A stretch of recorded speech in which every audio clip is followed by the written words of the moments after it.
Good morning, my dear student of class 10. আজি মই দশমমান শ্ৰেণীৰ বিজ্ঞান কিতাপখনৰ প্ৰথম অধ্যায়টো তোমালোকক মই আগবঢ়াম। অৱশ্যে মই ইংলিছ মিডিয়ামৰ ষ্টুডেণ্টৰ কাৰণেও আৰু অসমীয়া মিডিয়ামৰ ষ্টুডেণ্টৰ কাৰণেও দুইখিনি ষ্টুডেণ্টৰ কাৰণে মই কথাখিনি একেলগে কৈ যাম। কিছুমান কথা ইংৰাজীত কৈ যাম আৰু কিছুমান কথা অসমীয়াতে কৈ যাম। মোৰ চেপ্টাৰটো হৈছে Chemical reactions and equation. ৰাসায়নিক বিক্ৰিয়া আৰু সমীকৰণ।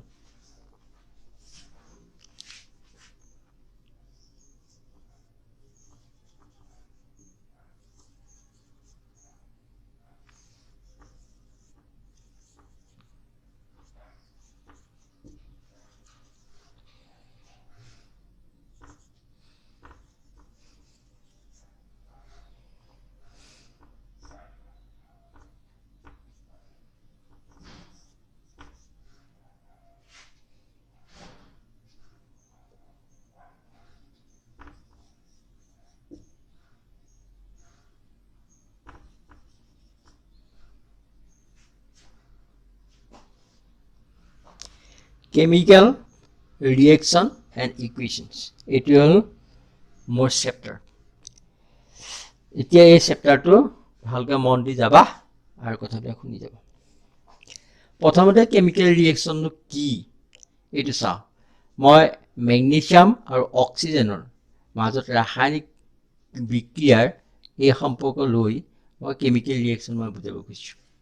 মেগনেছিয়ামৰ সংকেতটো হৈছে Mg। এইটো ধাতু।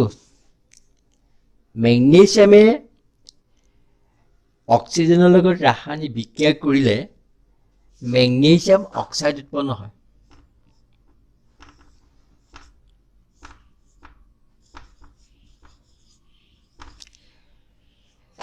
Magnesium react with oxygen and produce magnesium oxide. So this is a chemical reaction. এতিয়া এই ৰিয়েকশ্যনটো কেনেকৈ কৰিব পাৰি যে মেগনেছিয়ামৰ এডাল আমি ফিটা ল'লোঁ। এডাল মেগনেছিয়ামৰ ধৰি লোৱা এডাল ফিটা। এই মেগনেছিয়ামৰ ফিটাডাল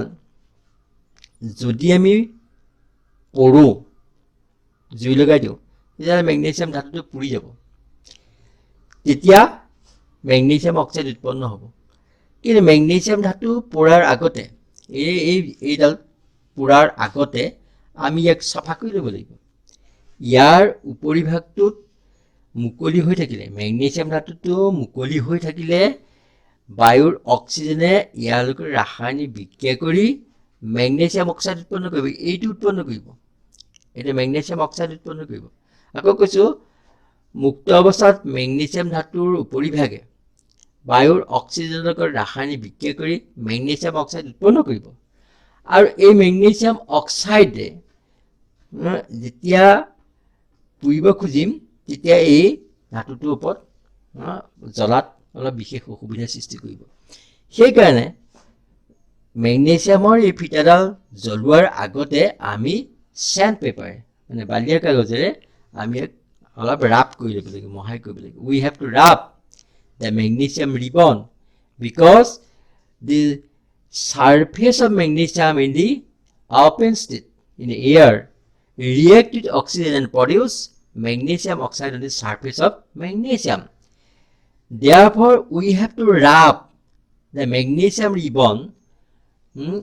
with sandpaper to remove the magnesium oxide. গতিকে মেগনেছিয়াম ধাতুৱে এই বায়ুৰ অক্সিজেনৰ লগত জ্বলি মেগনেছিয়াম অক্সাইড উৎপন্ন কৰিব। এইটো এটা কেমিকেল ৰিয়েকশ্যন। এটা কথা ইয়াত মন কৰিব লাগিব যে এই মেগনেছিয়াম ৰিবনডাল বা ফিটাডাল যেতিয়া আমি জ্বলাম ই অতি উজ্জ্বল বগা শিখা সৃষ্টি কৰিব। সেইটো চকুৰে চাই থাকিলে চকুৰ অপকাৰ হ'ব পাৰে। সেইকাৰণে মেগনেছিয়ামৰ ফিটাডাল আমি জ্বলালে চকুটো আঁৰ কৰি ল'ব লাগে, মানে চকুৱে নাচাব লাগে, শিখাটো চকুৱে নাচাব লাগে। আকৌ এটা মন কৰোঁ যে এই ৰাসায়নিক সমীকৰণটোত মেগনেছিয়ামৰ যিটো ওজন মেগনেছিয়ামৰ যিটো ভৰ সেই ভৰটো অক্সিজেনৰ ভৰৰ লগত লগ লাগি মেগনেছিয়াম অক্সাইড সৃষ্টি কৰিব আৰু মেগনেছিয়াম অক্সাইডৰ ভৰ বেছি হ'ব গতিকে মেগনেছিয়াম ধাতুটো বায়ুৰ অক্সিজেনৰ লগত ৰাসায়নিক বিক্ৰিয়া কৰিলে মেগনেছিয়ামৰ ভৰ আৰু অক্সিজেনৰ ভৰ লগ লাগি মেগনেছিয়াম অক্সাইড সৃষ্টি কৰে মেগনেছিয়াম অক্সাইড বগা গুৰি গুৰি পদাৰ্থ গতিকে মেগনেছিয়ামে অক্সিজেনৰ লগত ৰাসায়নিক বিক্ৰিয়া কৰোঁতে বগা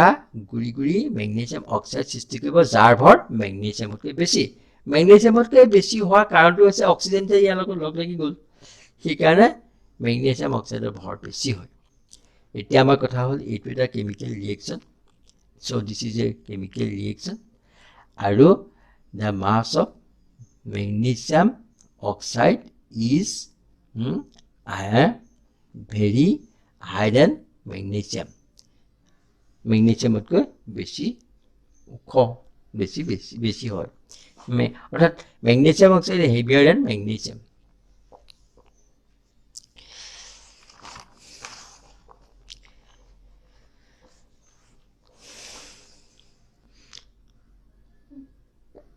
এই কেমিকেল ৰিয়েকশ্যনটো চোৱা যায় মেগনেছিয়াম প্লাছ অক্সিজেন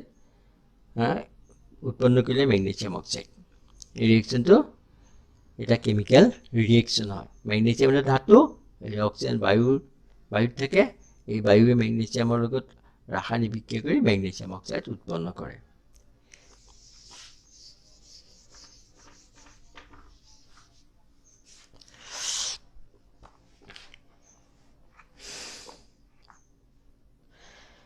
ৰাসায়নিক সমীকৰণবোৰ কেইবা প্ৰকাৰো হয় লিখোঁতে ৰাসায়নিক সমীকৰণবিলাক লিখোঁতে কেইবা প্ৰকাৰো লিখা হয় যদি আমি ৰাসায়নিক বিক্ৰিয়াটো শব্দৰে লিখোঁ তেতিয়াহ'লে তাক কোৱা হয় শব্দ সমীকৰণ আমি ক'লোঁ যে মেগনেছিয়ামে অক্সিজেনৰ লগত ৰাসায়নিক বিক্ৰিয়া কৰি মেগনেছিয়াম অক্সাইড উৎপন্ন কৰে গতিকে এইবিলাক শব্দ যদি আমি শব্দ আকাৰে লিখোঁ তেতিয়াহ'লে এই সমীকৰণটো হ'ব শব্দ সমীকৰণ যেনে মেগনেছিয়াম প্লাছ অক্সিজেন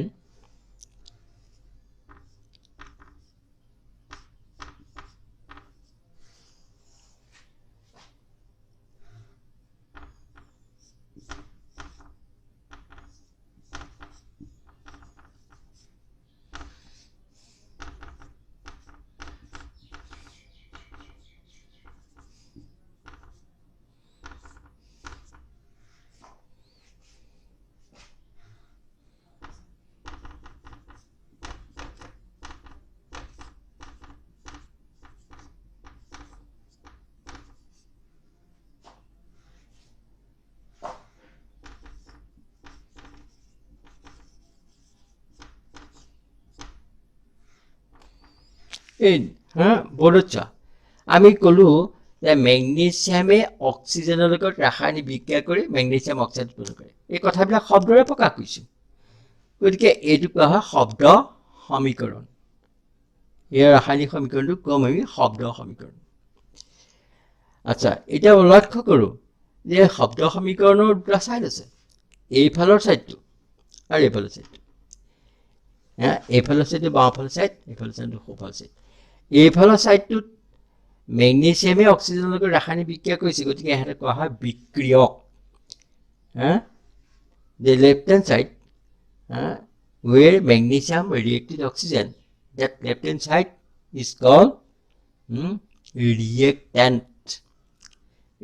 magnesium বিক্রিয়ক পদার্থ magnesium আৰু অক্সিজেন দুইটা বিক্ৰিয়ক পদাৰ্থ আৰু এইটো হৈছে এইটো উৎপন্ন হৈছে নহয় এইটো হৈছে প্ৰডাক্ট বা ইয়াক কোৱা হয়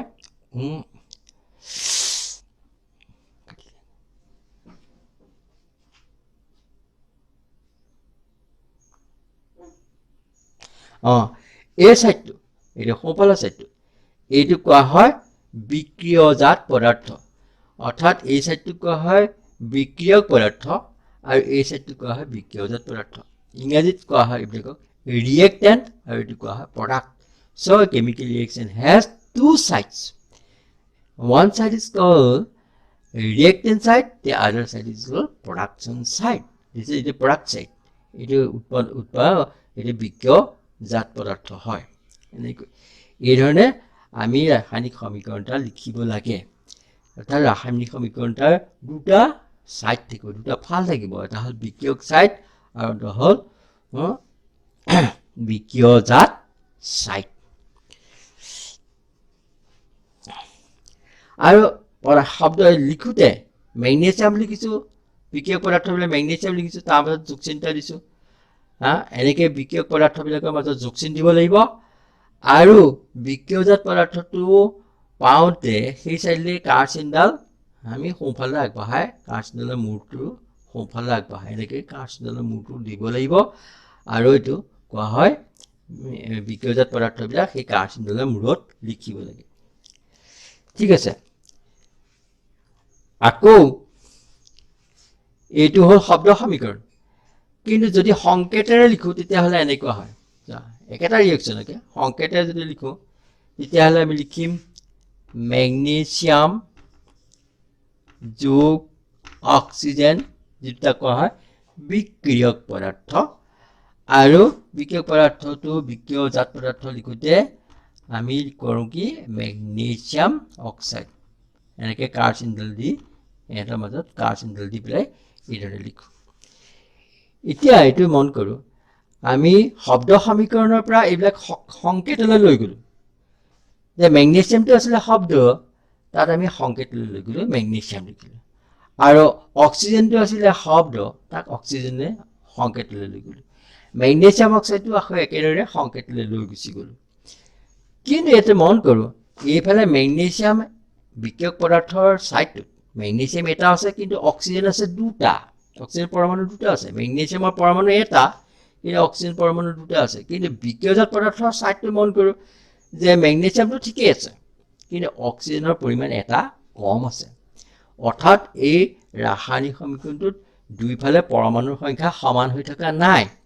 এনে অৱস্থাত এই ৰাসায়নিক সমীকৰণটো কোৱা হয় স্কেলেটেল ইকুৱেশ্যন স্কেলেটেল কেমিক্যাল ইকুৱেশ্যন ইংৰাজীত কোৱা হয় স্কেলেটেল কেমিক্যাল ইকুৱেশ্যন যদি ৰাসায়নিক সমীকৰণটাৰ দুই সাইডে পৰমাণুবিলাকৰ সংখ্যা একে নাথাকে if a chemical reaction has no equal number of atom on both sides then that is called skeletal chemical equation অৰ্থাৎ এটা সন্তুলিত নাই বা ইয়াক কোৱা হয় অসমীয়াত জকা ৰাসায়নিক সমীকৰণ আকৌ কৈছো যদি ৰাসায়নিক সমীকৰণটা লিখোতে দুইফালে পৰমাণুবিলাকৰ সংখ্যা সমান নহয় reactant সাইডটোত বা বিক্ৰিয়ক সাইডটোত আৰু প্ৰডাক্ট সাইডটোত যদি পৰমাণুৰ সংখ্যা সমান নহয় তেতিয়া হলে তাক কোৱা হয় ইংৰাজীত স্কেলেটাল কেমিক্যাল ইকুৱেশ্যন আৰু অসমীয়াত কোৱা হয় জকা ৰাসায়নিক সমীকৰণ ঠিক আছে এইটো আমাৰ জকা ৰাসায়নিক সমীকৰণ আমি লিখিলো যদি আমি দুটা সাইডে সমান কৰি দিও তেতিয়া হলে আমি কি লিখিব লাগিব যে এই জকা ৰাসায়নিক সমীকৰণটোত আমি এইফালে ম্যাগনেসিয়ামৰ আগত 2 এটা বহাই দিও গতিকে 2 এটা বহাই ইয়াত 2 টো বহাই দিও দুইফালে এটা সমান হৈ গল ম্যাগনেসিয়াম দুটা আছে প্ৰডাক্ট সাইডতে আমি ম্যাগনেসিয়াম দুটা পালো অক্সিজেন দুটা আছে প্ৰডাক্ট সাইডতে অক্সিজেন দুটা পালো দুইটোৱে অক্সিজেনৰ লগত লাগি গল দুইটোৱে অক্সিজেন দুটা থকাই বুজালে আৰু এই দুইটোৱে ম্যাগনেসিয়াম দুটা থকাই বুজালে গতিকে এই ধৰণে কোনো সংখ্যাৰে দুইটা সাইডত ৰিয়েক্টেন্ট সাইডটোত আৰু প্ৰডাক্ট সাইডটোত ৰাসায়নিক সমীকৰণ এটা পৰমাণুবিলাকৰ সংখ্যা সমান কৰিবলগীয়া হলে তে যিটো ৰাসায়নিক সমীকৰণ লিখিম তাক আমি কমকে সন্তুলিত ৰাসায়নিক সমীকৰণ অৰ্থাৎ এটা ব্যালেন্স ইকুৱেশ্যন এটো কোৱা হয় ব্যালেন্স ইকুৱেশ্যন ইংৰাজীত কোৱা হয় ব্যালেন্স ইকুৱেশ্যন আৰু অসমীয়াত কোৱা হয় সন্তুলিত ৰাসায়নিক সমীকৰণ গতিকে skeletal chemical equations are not balanced equation or that means unbalanced equation but when we multiply the atoms of both sides by some numericals then to equalize the both sides of atom, then the equations are called balanced chemical equations.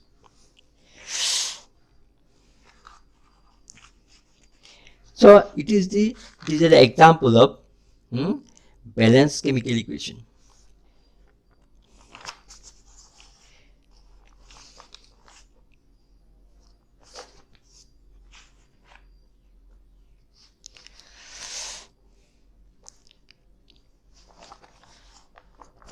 ইয়াৰ পিছত আমি কিছুমান balance chemical equation আমি পাছত পাম তাৰ আগতে আমি ভৌতিক অৱস্থাৰ এইটো সম্পূৰ্ণ হয় নাই কাৰণ ইয়াৰ কিছুমান কথা আমি লিখা নাই যে ম্যাগনেসিয়ামটো গোটা নে জুলিয়া নে জলীয় এইবিলাক কথা আমি ইয়াত লিখাই নাই গতিকে ৰাসায়নিক সমীকৰণটা লিখোতে ব্যালেন্স কৰাৰ পিছতো আৰু কিছুমান কথা আমি লিখিব লাগিব যে পদাৰ্থটো গোটা নে জুলিয়া নে কিবা পদাৰ্থ দ্ৰৱীভূত হৈ আছে নে পনীয়া এনেকে ধৰণৰ চাৰিটামান কথা আমি লিখিব লাগিব যেনে মই এটা ৰাসায়নিক সমীকৰণ দেখুৱাইছো মই লিখিছো এই ৰাসায়নিক সমীকৰণ দিছো যে ম্যাগনেসিয়ামটো ধাতু ডেফিনেটলি এটো গোটা ক'লে আমি সলিড বুলি কম এছ লিখিব লাগিব S লিখিবলে S means solid যেতিয়া magnesium এটা গোটা পদাৰ্থ তাক আমি এই অৱস্থাটো লিখিলো it is a state of the metal the magnesium is a solid metal so we write S like this but we know the oxygen সদায় এটা gas so we know oxygen is a gas so আমি লিখিম কেনেকে oxygen to G বুলি লিখিম So it is a state of oxygen. G is a state of oxygen. Magnesium oxide, it is also solid. Magnesium oxide is a solid. He can amilkilo magnesium oxide is solid. Ekda hol obostha. Jodi bostuto pani dore ponia hoy titale L likhim. L likhim. Ako jodi pani dore hoy যেনে hydrochloric acid এটা হলে তার আমি লিখিম পানি দ্রবীভূত হলে aqueous লিখিম এই ধৰণে একুয়াস লিখিম এই পিছত পাম কিছুমান কথা পাম এই ধৰণে লিখিলে এইবিলাক কোৱা হয় অৱস্থা লিখন অৱস্থা পদাৰ্থবিলাকৰ কি অৱস্থাত আছে সেই অৱস্থাবিলাক লিখি গলে তাক ৰাসায়নিক সমীকৰণটো তেতিয়াহে সম্পূৰ্ণ হ'ব অৰ্থাৎ ৰাসায়নিক সমীকৰণটা আমি শব্দৰে লিখিলো শব্দ সমীকৰণ ৰাসায়নিক সমীকৰণটা সংকেতে লিখিলো যদি ব্যালেন্স দুইফালে সন্তুলিত নকৰো দুইফালে সমান পদাৰ্থবিলাক সমান কৰি নিদিও তেতিয়াহলে সেই ৰাসায়নিক সমীকৰণটো কম আমি জকা ৰাসায়নিক সমীকৰণ আকৌ যদি দুইফালে সমান পৰিমাণৰ পদাৰ্থ কৰো কিছুমান সংখ্যাৰে পূৰণ কৰি দি তেতিয়াহলে তাক ক'ব সন্তুলিত ৰাসায়নিক সমীকৰণ ইমানতো আমাৰ ৰাসায়নিক সমীকৰণটো সম্পূৰ্ণ নহল কিয়নো তাৰ পদাৰ্থবিলাকৰ অৱস্থাবিলাক যদি আমি লিখো তে ৰাসায়নিক সমীকৰণটো সম্পূৰ্ণ নহয় এটা সিম্পল এক্সাম্পল যে আমি ম্যাগনেসিয়াম আৰু অক্সিজেনৰ লগত ৰাসায়নিক বিক্ৰিয়া কৰিলো magnesium oxide hall that means magnesium reacts with oxygen and produce magnesium oxide the state of magnesium is air solid same way state of oxygen is gas the product magnesium oxide is also a solid so these are these symbols S is the symbol G is the symbol S is the symbol these symbols are called the state of the matter পদাৰ্থবিলাকৰ মিটাৰ পদাৰ্থবিলাকৰ এইবিলাক symbol হৈছে state তাৰ অৱস্থাটো বুজাব ঠিক আছে এনেকৈ আমি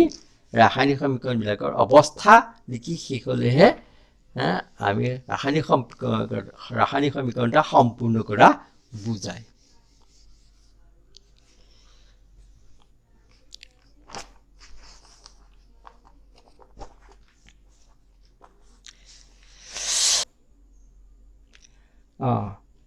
এতিয়া এটা প্ৰশ্ন মই কৈছো প্ৰশ্নটো বায়ু দহনৰ আগতে ম্যাগনেসিয়ামৰ ফিটাডাল পৰিষ্কাৰ কৰি লব লাগে কিয় why do we clean the magnesium ribbon before combustion যে কুৱেশ্যনটো হ'ল সেইটো এই কুৱেশ্যনটো আমি সহজে আনচাৰ দিব পাৰোঁ যে মুক্ত অৱস্থাত মেগনেছিয়াম ধাতুৰ পিঠিখনে বায়ুৰ অক্সিজেনৰ লগত ৰাসায়নিক বিক্ৰিয়া কৰি মেগনেছিয়াম অক্সাইড সৃষ্টি কৰে আৰু এই মেগনেছিয়াম অক্সাইডে দহনৰ সহায়ক নহয় দহনত ই ব্যাঘাত সৃষ্টি কৰে সেইকাৰণে বালিয়াৰ কাগজেৰে বা চেণ্ড পেপাৰেৰে ইয়াক ঘঁহি মেগনেছিয়াম অক্সাইডখিনি মুক্ত কৰি লোৱা হয় সেইকাৰণে আমি পৰিষ্কাৰ কৰি ল'ব লাগে 2 নম্বৰ এটা কুৱেশ্যন আছে কি তলৰ ৰাসায়নিক বিক্ৰিয়াবোৰৰ বাবে সন্তুলিত সমীকৰণ লিখা যে second question is write the balance equation of the following reactions the first one is hydrogen তোমালোকে প্ৰশ্নটো কিতাপখনত চাই ল'বা first question is hydrogen plus chlorine শব্দ সমীকৰণ লিখা আছে hydrogen plus chlorine is equal to hydrogen chloride মই এতিয়া কেমিক সিম্বলত লিখিম হাইড্ৰোজেন সন্তুলিত কৰিম হাইড্ৰোজেন চাবা hydrogen plus chlorine produce hydrochloric acid this is the reaction in the second equation the hydrogen plus chlorine production is a hydrochloric acid mind মন কৰা ইয়াত hydrogen atom hydrogen অণু এটো হাইড্ৰোজেনৰ অণু দুটা হাইড্ৰোজেন পৰমাণু আছে এটো ক্লোৰিন অণু ক্লোৰিনৰ দুটা পৰমাণু আছে কিন্তু প্ৰডাকচন সাইডটো চোৱাচোন দেখিবা যে হাইড্ৰোজেনৰ এটা পৰমাণু আছে ক্লোৰিনৰ এটা পৰমাণু আছে গতিকে এটো ব্যালেন্স হৈ থকা নাই গতিকে if we multiply hydrochloric acid by 2 যদি আমি হাইড্ৰক্লোৰিক এসিডটো 2 ৰে পূৰণ কৰি দিওঁ তেতিয়া দুইটা সাইডত মন কৰা এইফালে হাইড্ৰোজেন দুটা আছে তেতিয়া হাইড্ৰোজেন দুটা হৈ গ'ল এইফালে ক্লোৰিন দুটা আছে ক্লোৰিন দুটা হৈ গ'ল গতিকে দুইটা সাইড ইকুৱেল হৈ গ'ল পৰমাণুৰ সংখ্যা ইকুৱেল হৈ গ'ল গতিকে এটো ব্যালেন্স হৈ গ'ল দিস কোৱেশ্চনটো এই কোৱেশ্চনটো this question is the balance গতিকে এই কোৱেশ্চনটো ব্যালেন্স কৰা হ'ল গতিকে এনেকৈ 2 ৰে পূৰণ কৰিলে এই কোৱেশ্চনটো আমাৰ ব্যালেন্স কৰা হৈ গ'ল আচ্ছা